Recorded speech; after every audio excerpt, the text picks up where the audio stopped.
Hot Springs Village Inside Out is a closer look at the largest gated community in North America, spanning 26,000 acres in the Ouachita Mountains in south central Arkansas. Join me, Randy Cantrell, and some occasional guests as we explore Hot Springs Village Inside Out.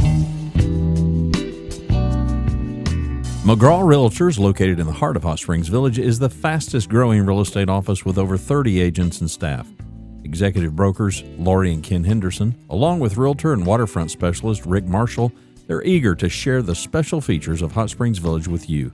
For a complimentary relocation packet, call Ken and Lori at 501-276-3018 or call Rick Marshall at 501-601-RICK. They are McGraw Realtors of Hot Springs Village. Renaissance Homes builds spec homes ready for sale and custom homes. Brandon Tedder and his team make the process easy.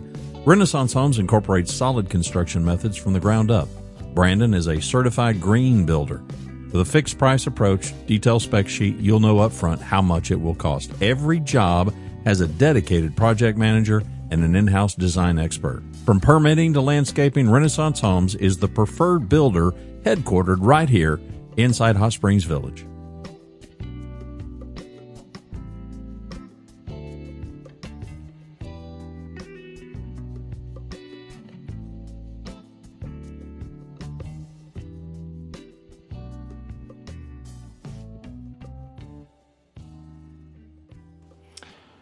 Well, we're going to give the October real estate market update here for Hot Springs Village. We're going to do it from kind of a unique location. I usually am somewhere near a lake, but this time we're up on top of the ridge on one of the several ridge roads here up high in the village. So this gives you an overlook, and there are properties with views on the other side of the street looking north, and this is looking south. Out over Lake Balboa in that direction. But wanted to give just some of the numbers. Sales actually fell in October here of 2025. They went from 65 homes sold in September down to 51. Not anything too serious. It's a big number, but when we're talking about so few sales, and statistically, sometimes we can have those down 21% numbers that sound like it's catastrophic when it's really not any more than about 14 homes sold. So I expect a bounce back based on where we are in mid-November here. But there have been some trends that I've been noticing. So first one is number of homes that have reduced their sales price. That going back to June, it was 34.9%. In July, it was 39.6%. August, well, it jumped up to 42.8%. And last month was 45.2%. And so we're seeing more and more homes that are having to reduce their price to kind of juice the market a little bit. Inventory is still growing. And average market time is growing. It was 33 days in October, but already in November, it's well over 40 days. So sellers are having to wait. They're having to do price reductions. Buyers are not quite as active. Few more tire kickers or just checking out the village for the first time, which is great, but it takes a little longer. And so sometimes it's taking a little bit longer to find a match for a particular property. So one of the other things that I pointed out in my update for this month was that 7 out of the 10 months in 2025 we're down year over year for that month. So we are seeing almost an average of 4.5% down from 2024 to 2025 when you just look straight across month to month. Waterfront was a little bit different. It's a little higher demand because there's less of it. And so the waterfront properties were down 1.7% from last year versus about 4.5% for everything as a whole. So wanted to take advantage. We had a little bit of rain last night, so we're going to do also a little segment here kind of pointing out some of the drainage issues on a property. We'll go inside and I'll point out a few things.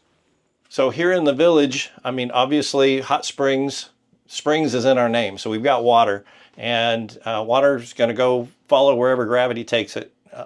Specializing in waterfront, it's not uncommon at all to find water where it hits a foundation wall and tries to work its way towards the lake. Well, today we're up on a hill, up on the top of the ridge, but it doesn't change the fact that we're on a slope. That's the reason for the great view.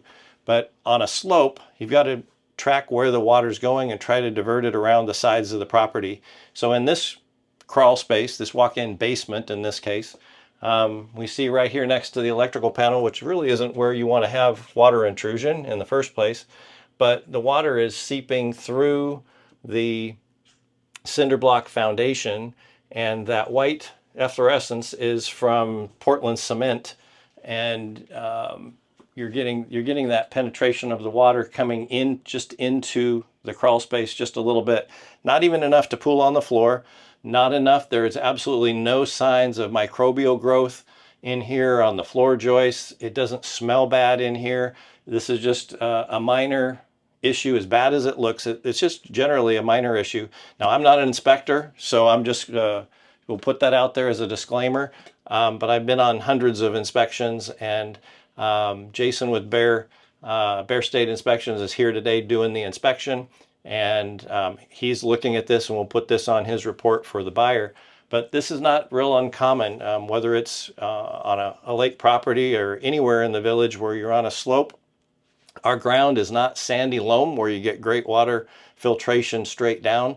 It's very hard pan, very rocky ground, and so it doesn't absorb a lot. We haven't had much rain in the last month, and we had a real heavy rain last night, and we can see the fresh wetness in this location. But there's some other areas right next to us here too, where the front foundation wall, that electrical panel's on the side of the house, and we'll go up top and we'll track the source to kind of see where that comes from.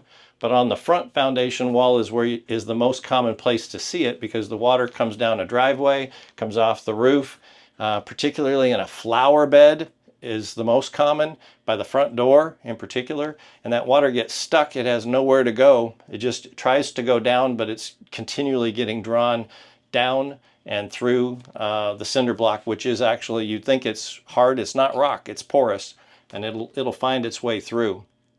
There's one other spot on the other side where there's a door, and on that side it just has gotten through the threshold area. Not a big deal to fix from the outside, but sometimes people will say, well, hey, how about I put that foundation water sealer on the inside? Well, that's a little bit like putting a Band-Aid on something, because the water's already here. We want to keep the water out. We don't want to deal with it once it's already this far. We want to stop it at the roof and gutters downspouts, at the driveway, divert it around the sides of the house, and keep it really dry in here. The other thing is, if you've got a basement, one of two things, and no exceptions. Either have all the vents open to a crawl space with plenty of airflow to try to keep the humidity out, or, in my opinion, the better way around here is to close up all those vents tight and put a dehumidifier. There's one right behind us where the homeowner is doing that. They've got a drain in the floor, so it generally would be even better to draw that all the way to the outside of the foundation wall. But running a dehumidifier to keep the humidity down, keep any type of microbial growth from even getting started in a crawl space or a basement, either one. They don't use much electricity. They run about $275 at Home Depot. Stick a dehumidifier in there and control the humidity in your crawl space or in your basement. It's not an issue. When I see a dehumidifier, I don't think, oh, they've got a problem. I think they're actually maintaining it the way it should be. You can set it for a particular humidity to come on, or you can just run it as a continuous cycle. But I think this is something that if we track this, we're going to see exactly why this happened. We'll go up top right now out in the front of the house, and we'll show where this is coming from. So in this case, the driveway comes down, and we got a low spot in front of the front door, right where the flower bed is. We also have some water coming off the roof, which I'll talk about in just a second. But the water is going to travel along this line, and it does make it to the corner of the house, and you can see where the leaves are even moved from that heavy rain last night, coming right through there. But once it gets to here, it kind of fans out. So it's not being channeled in a narrow channel. It flares to the right there, and there's our electrical panel where the water is coming back towards the house. This isn't likely a major issue to fix. It just has to be channeled more straight down. Once it gets 3 or 4 feet past the side of the house, you just want to provide a place for it to flow without it fanning out and working its way back towards the side foundation wall, in this case right where that electrical panel is at. Now, we get, believe it or not, about 8 more inches of rain in Hot Springs Village than Seattle, Washington. We just get all our rain at once. We get two more months of sunshine here in the village than we get in Seattle. But when we get 2 or 3 inches of rain, it's heavy, it comes fast, and in my opinion, things like gutter guards are not really a positive thing. I think it's great to have 6-inch gutters instead of 5-inch gutters that can take that extra water volume. Make sure that all the downspouts are tied in and directed away from the side of the house. But the gutter guards, all they do is cause the water to shoot out past that. So in this case, it does have the helmet type gutter guards on it. And if it's a steep pitched roof, it just doesn't have any place to go. So on this side of the house, we flipped over to the other side where that door had the leakage, and doesn't appear that there's any problem. There's gutters on this side of the house, but the slope of the lay of the land underneath the stairs goes back towards the house. That just needs to be backfilled. And here's that door that we were looking at that had the intrusion. It just gets the direct rain and the water that flows up against the foundation as it comes down and works its way in. So gutter guards, when it's a drizzle, they're a great thing, but when it comes in a deluge, those gutter guards, whether it's the mesh that get clogged and the water goes over the fronts of the gutters, and the gutters don't look good, they look dirty all the time. So that's just an issue for us, that we get our rain extra heavy and we kind of get it all at once. But hopefully this gives you just a little bit of an idea of how to handle the water and what we see most commonly here in Hot Springs Village.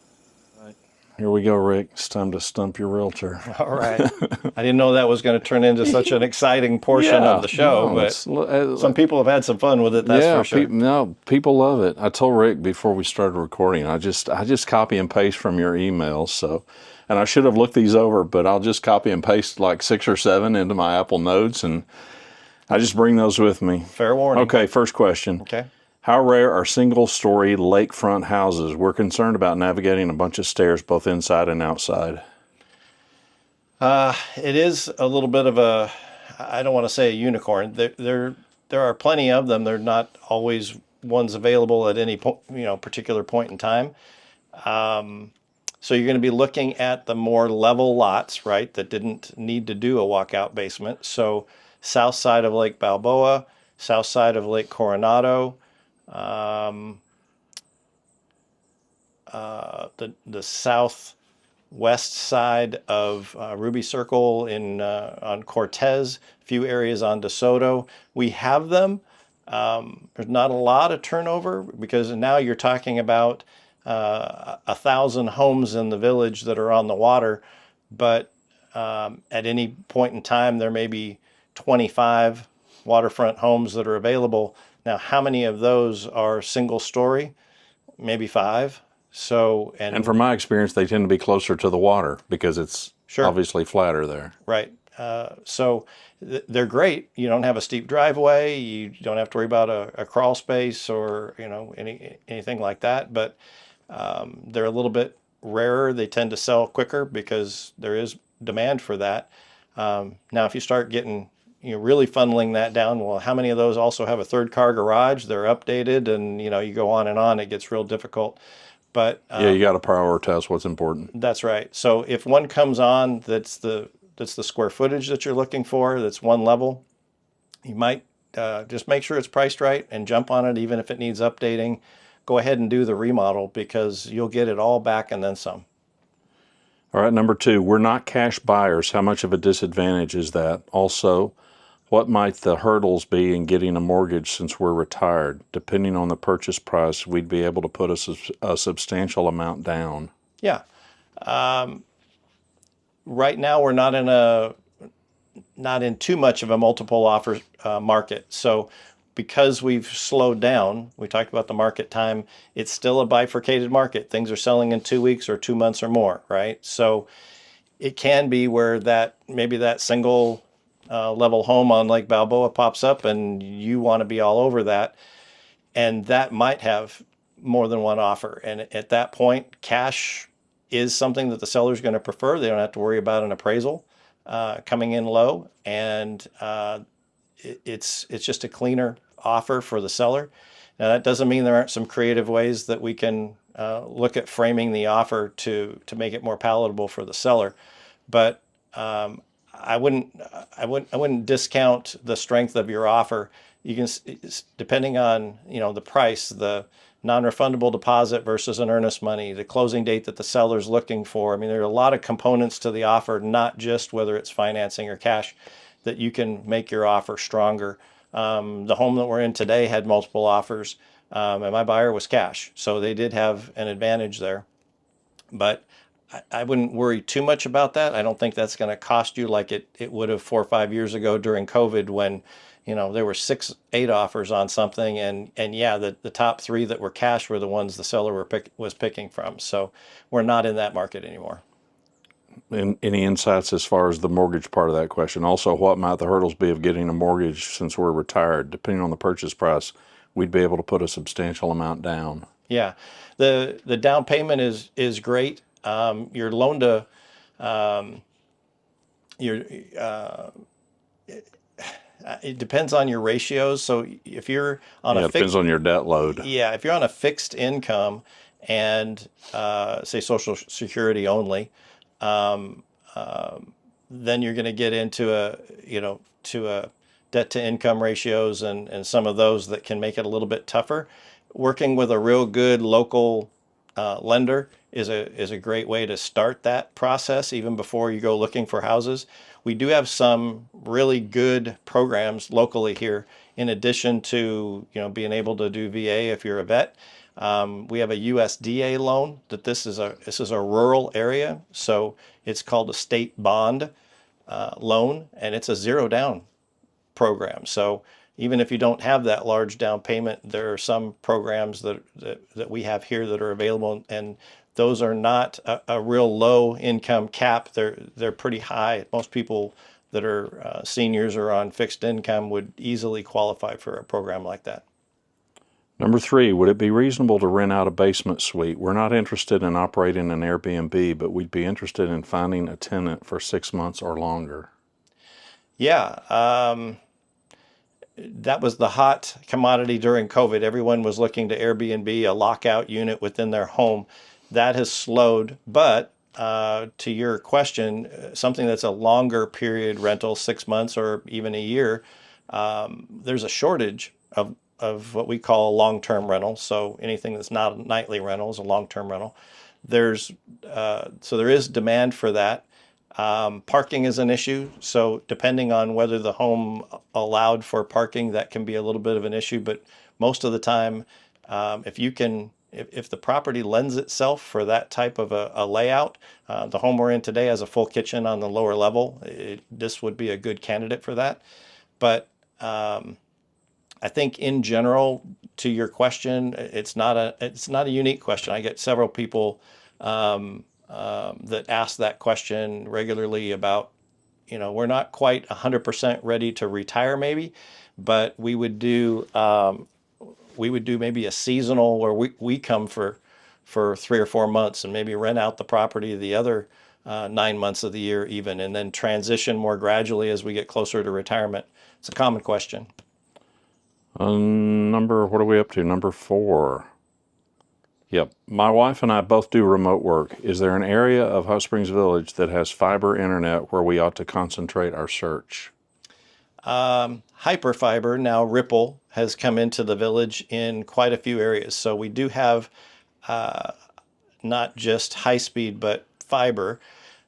Keep in mind, though, that now you've got SpaceX, you've got Starlink. Starlink that is about $160 a month, I believe. And you can just put that small pad on your rooftop and you've got speed all day long from the people that I've talked to. And that's available everywhere in the village. So I don't think that there are connectivity issues anymore. 5 years ago, that would have been a different answer. Yeah, and there's, I've got Optimum, I've got gigabit service. It's not fiber, so it doesn't have the high upload speed. It's got the high download speed, so Right. it depends on kind of what you need there. Also, there's T-Mobile, it's got the 5G. Now that's cell, and so there's more demand, peak demand, slowdowns, and that kind of thing. So it does depend on the service that you're looking for. But fiber is a new thing for the village with Ripple, but I wouldn't, start. And the POA's been working on getting that solution Right. implemented. Number 5, my husband has some health issues.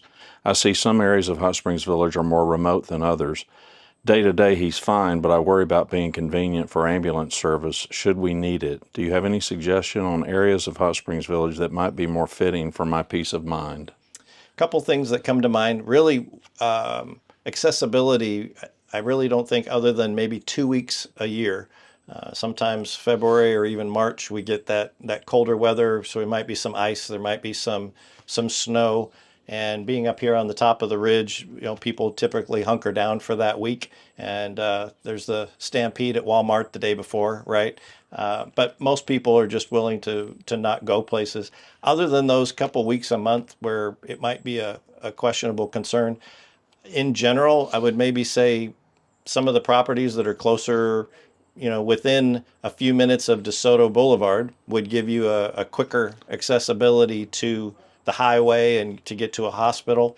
We have the helipad at the Coronado Fitness Center for Life Flight, but to get to, if you're in the far northern area of Hot Springs Village, it could take, 10, 12 minutes to get to the center of the village to where you'd have that accessibility. So remembering that the village, it's a 20-minute drive from east to west, but there's also some additional drive time north or south to get to DeSoto, the main road that goes east and west. Number 6, can you describe the sense of community in Hot Springs Village? When we were raising our family, we searched for proximity to work, good schools, and that sort of thing. Now that we're retired and thinking of leaving a neighborhood where our kids went to high school, we're not sure what we should consider. The sense of community is huge here, but it's really unusual. It's not like everyone has, because almost no one's, we do have some people that have been here their whole lives, but very few. Most people are, this is a melting pot of people from all over the country. So the things that you end up having in common is that you're new here too. And just the quality of people is really hard to describe. It's like, well, how did that happen? I'm not sure.